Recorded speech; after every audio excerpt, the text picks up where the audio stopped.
नमस्ते दोस्तों और स्वागत है आपका हमारे चैनल पर। मैं हूं आपका दोस्त और आज मैं आपको एक ऐसे सफर पर ले जाने वाला हूं जो आपकी सोच और आपकी आत्मा दोनों को एक नई गहराई देगा। यह सिर्फ एक ट्रैवल वीडियो नहीं है दोस्तों, ये एक आध्यात्मिक यात्रा है, एक खोज है उन जगहों की जो सिर्फ खूबसूरत नहीं है बल्कि अपने अंदर सदियों के रहस्य, प्रकृति की अद्भुत शक्ति और इंसानी जज्बे की अनकही कहानियां समेटे हुए हैं। आज हम मिलकर दुनिया के कोने कोने में छिपे इस ऐसे अजूबों को जानेंगे जो आपको सोचने पर मजबूर कर देंगे कि यह धरती कितनी विशाल और कितनी रहस्यमयी है, जिसे हम सबको मिलकर बचाने की जरूरत है। हमारी अगली मंजिल एक ऐसी जगह है जो आपको यकीन दिला देगी कि जादू सच में होता है। बोलिविया का सैलार दे उयूनी, दुनिया का सबसे बड़ा नमक का मैदान। दोस्तों, ये 10,000 वर्ग किलोमीटर से भी ज्यादा इलाके में फैला हुआ सफेद नमक का एक अंतहीन विस्तार है। शुष्क मौसम में यह एक सफेद रेगिस्तान जैसा दिखता है, जहां नमक के षटकोणीय पैटर्न दूर दूर तक फैले होते हैं। आप मीलों तक ड्राइव कर सकते हैं और आपको चारों तरफ सिर्फ सफेद नमक ही दिखाई देगा। यह एक बहुत ही अनोखा और असली अनुभव है। लेकिन इस जगह का असली जादू बारिश के मौसम में सामने आता है। जब इस नमक के मैदान पर पानी की एक पतली परत जम जाती है तो यह दुनिया के सबसे बड़े आईने में बदल जाता है।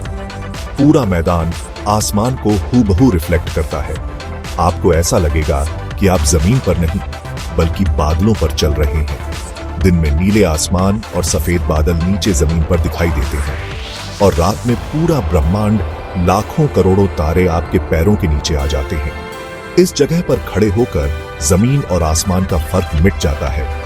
इस नमक के मैदान के बीच में कुछ द्वीप भी हैं, जैसे इनकाहुआसी द्वीप, जो विशाल कैक्टस से ढके हुए हैं। सफेद नमक के बीच में ये हरे कैक्टस एक बहुत ही आकर्षक दृश्य बनाते हैं। सैलार दे उयूनी की यात्रा एक असली, अलौकिक अनुभव है। यह आपको एहसास कराता है कि हमारी पृथ्वी पर कितनी अविश्वसनीय और विविध जगहें हैं। यह एक ऐसी जगह है जहां आप प्रकृति के सबसे बड़े कैनवास पर खड़े होकर उसकी कला को देख सकते हैं। अब हम चलते हैं आग और बर्फ की भूमि यानी आइसलैंड, एक ऐसी जगह जहां प्रकृति की कच्ची शक्ति हर कोने में दिखाई देती है। यहां हम बात करेंगे आइसलैंड के गीजर्स की, जो प्राकृतिक गर्म पानी के फव्वारे हैं। ये एक ऐसा नजारा है जहां धरती अपनी अंदरूनी ऊर्जा को बाहर फेंकती है। जमीन के नीचे का पानी ज्वालामुखीय गर्मी से उबलता है और जब दबाव बहुत ज्यादा हो जाता है तो यह भाप और गर्म पानी के एक विशाल स्तंभ के रूप में जोरदार धमाके के साथ हवा में फूट पड़ता है। आइसलैंड में कई गीजर क्षेत्र हैं, लेकिन सबसे प्रसिद्ध है स्ट्रोकुर गीजर। यह हर कुछ मिनटों में लगभग 15 से 20 मीटर की ऊंचाई तक गर्म पानी फेंकता है। कभी कभी तो यह 40 मीटर तक भी पहुंच जाता है। इसके फटने से ठीक पहले जमीन पर पानी का एक बड़ा सा नीला बुलबुला बनता है और फिर अचानक वो फटकर आसमान में चला जाता है। इस पल का इंतजार करना और फिर उसे अपनी आंखों से देखना एक रोमांचक अनुभव है।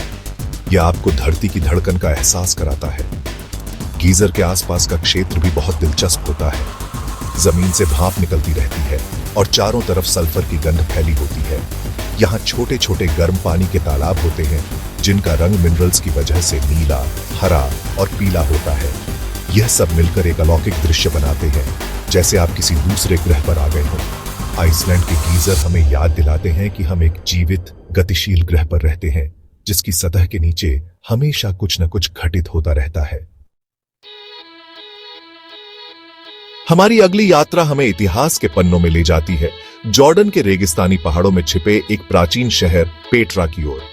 इसे रोज सिटी भी कहा जाता है क्योंकि यहाँ की चट्टानों का रंग गुलाबी लाल है, जो सूरज की रोशनी में और भी चमक उठता है। पेट्रा को 2000 साल से भी पहले नबातियन लोगों ने चट्टानों को काट कर बनाया था।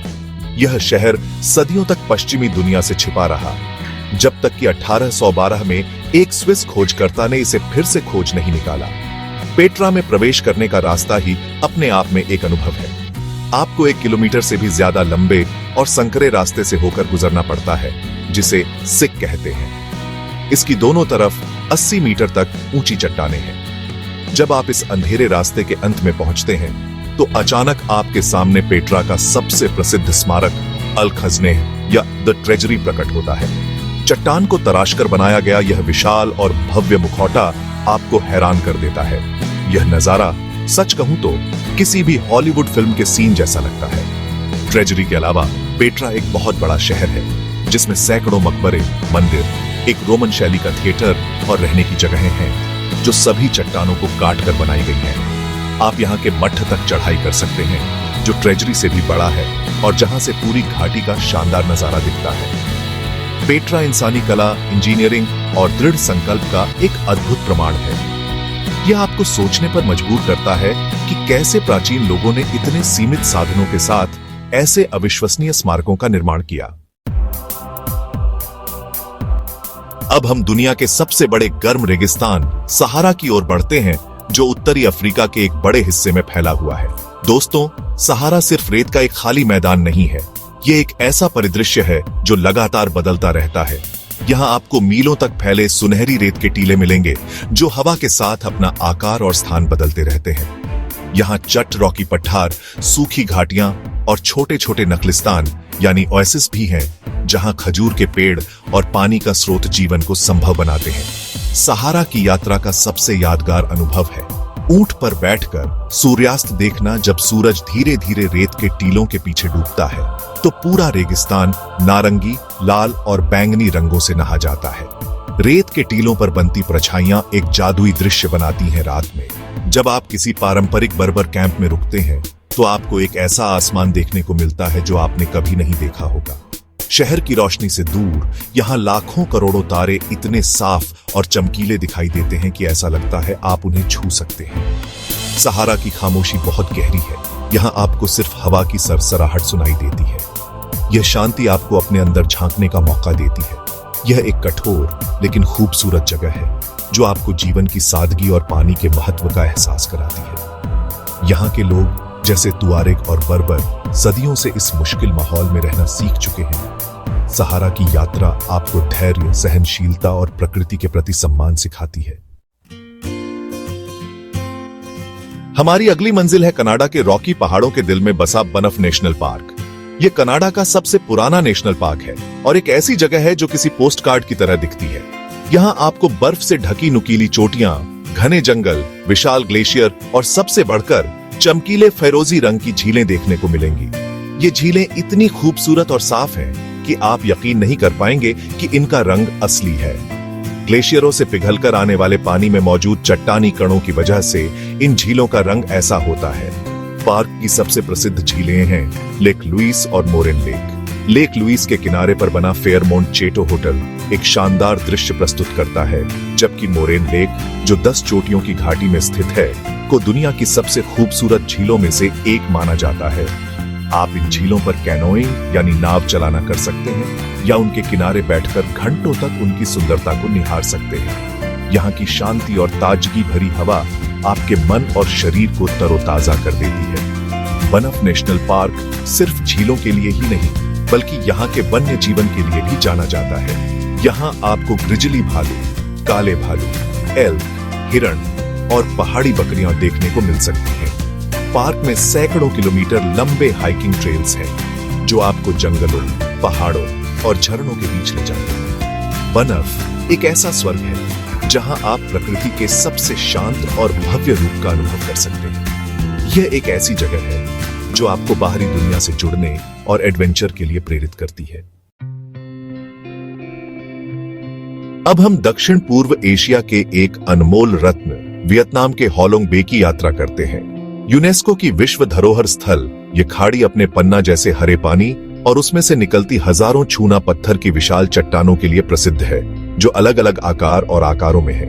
इन चट्टानों पर घने जंगल उगे हुए हैं जो इस जगह को और भी रहस्यमयी और खूबसूरत बनाते हैं। स्थानीय किंवदंतियों के अनुसार ये द्वीप तब बने जब एक विशाल ड्रैगन ने दुश्मनों से वियतनाम की रक्षा के लिए समुद्र में जवाहरात गिराए।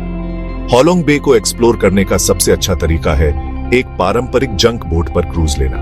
आप इन विशाल चट्टानों के बीच से धीरे धीरे गुजरते हैं, छिपी हुई गुफाओं की खोज करते हैं और शांत लैगून में कयाकिंग करते हैं। कुछ गुफाएं जैसे थियन कुंग केव अंदर से बहुत बड़ी और स्टैलेक्टाइट्स और स्टैलेग्माइट्स से सजी हुई है जिन्हें रंगीन रोशनी से और भी आकर्षक बनाया गया है। यह एक ऐसा अनुभव है जो आपको एक अलग ही दुनिया में ले जाता है। इस खाड़ी में कुछ तैरते हुए गांव भी हैं, जहां लोग हजारों सालों से नावों पर बने घरों में रहते हैं और मछली पकड़कर अपना जीवन यापन करते हैं। उनकी जीवन शैली को देखना एक अनूठा अनुभव है। सुबह जब धुंध छौंटती है और सूरज की पहली किरणें इन चट्टानों पर पड़ती है, तो हॉलोंग बे का नजारा अविश्वसनीय रूप से शांत और सुंदर होता है। यह एक ऐसी जगह है जहां प्रकृति की कला अपने चरम पर है, एक ऐसा समुद्री परिदृश्य जो दुनिया में और कहीं नहीं मिलता।